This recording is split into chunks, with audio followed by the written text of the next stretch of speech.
This is the brand new DJI Pocket 4, and in this video I'm going to be showing you a ton of side-by-side comparisons against the now older Pocket 4 from a range of lighting and weather conditions.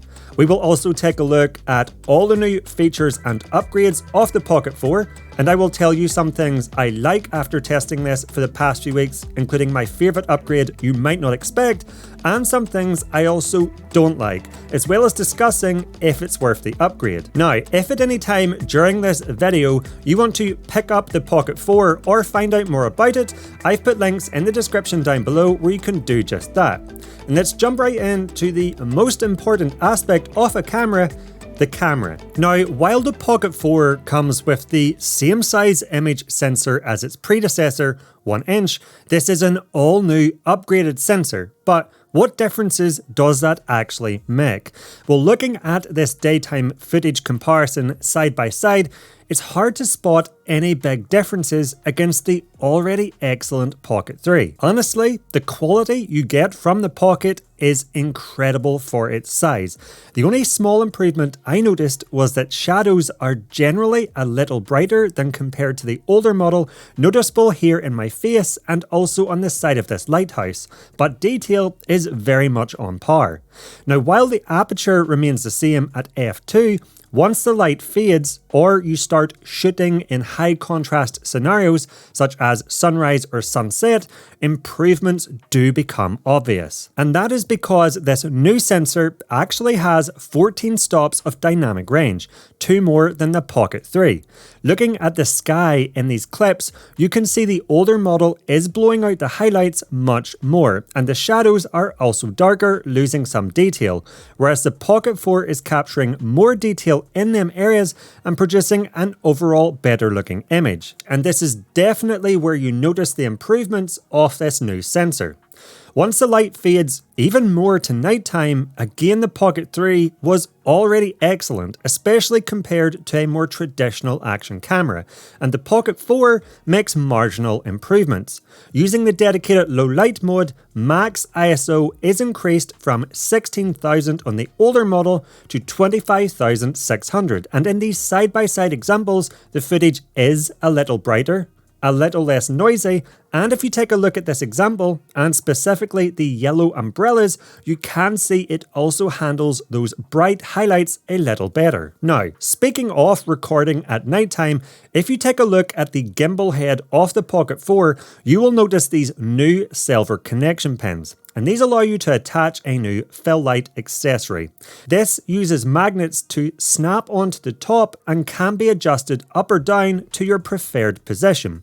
It also has 3 levels of brightness and 3 temperature settings: natural, cool and warm, which can be adjusted using the 2 buttons on the top of the light itself or within the Pocket 4's setting menus. And as it connects to those silver connection pins, it actually draws power from the Pocket 4, so you don't need to charge it separately. And this soft light allows you to illuminate yourself when vlogging in very dark situations, maybe if there is no street lighting, for example. In terms of normal video mode resolutions, this remains unchanged, allowing up to 4K 60 FPS in landscape mode, or if you flip the screen to record vertical, this drops down to 3K.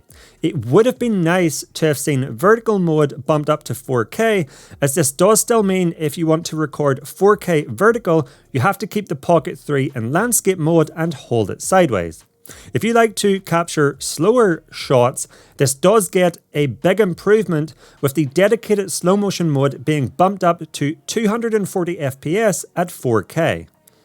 Now, just below the rotating OLED screen, which remains the same size at 2 inches, but is now slightly brighter with a peak brightness of 1000 nits, allowing you to see it more clearly on a sunny day, and is capable of showing richer colours and deeper contrast, you will see these 2 new buttons. The first is a new zoom button.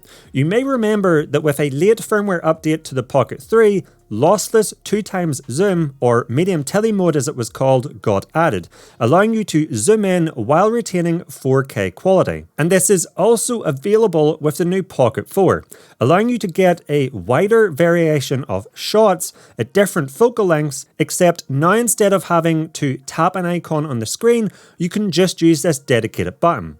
You can also zoom while recording, something previously not possible. And looking at a comparison when using the 2x zoom, detail levels remain largely the same. However, the previously mentioned dynamic range improvements do carry over to this mode as well. The second additional new button is this custom button, which can be programmed within the settings menu to do a range of things such as change between photo and video mode, recenter the gimbal, enable gimbal lock, and more when pressed. Just like before, the camera sits on top of a 3-axis mechanically stabilized gimbal, allowing for super stable shots. Focal length also remains the same at 20mm, which is great for shooting landscapes or subjects. But I personally do still find when vlogging, even if you hold the camera at arm's length, it is a little close. There is a magnetic wide-angle lens available, just like before, which expands this to 15mm, but I find the difference is not huge. Instead, as a top tip, I find you get better looking vlog composition if you attach the mini tripod to extend it further away from you. And we will look at all the accessories that come with this camera shortly. All in all though, it has to be reiterated, the image quality you can get from the Pocket 4 is absolutely incredible. Considering the size of the camera, there is nothing comes close. And when it comes to capturing images, this also gets a healthy upgrade up to 37 megapixels from just 9.4 before, and these can be captured in JPEG or RAW. The next big upgrade to the Pocket 4 comes in the form of tracking, as this camera now has Activetrack 7.0. Now, I've been extensively testing this over the past few weeks, and here are the areas or scenarios I find this upgraded tracking makes a big difference. First, when you are tracking yourself and you go behind obstacles, especially if part or all of your body gets cut off, the Pocket 4 does a much better job at staying locked on you. Second, when you get further away from the camera, the Pocket 4 remains locked on, whereas the older Pocket 3 starts to struggle. If you're using tracking on objects, as this works with virtually anything including vehicles, if the object changes shape, as in this example where I'm rotating the camera, this is an area the older model struggled, but the Pocket 4 with Activetrack 7 does not.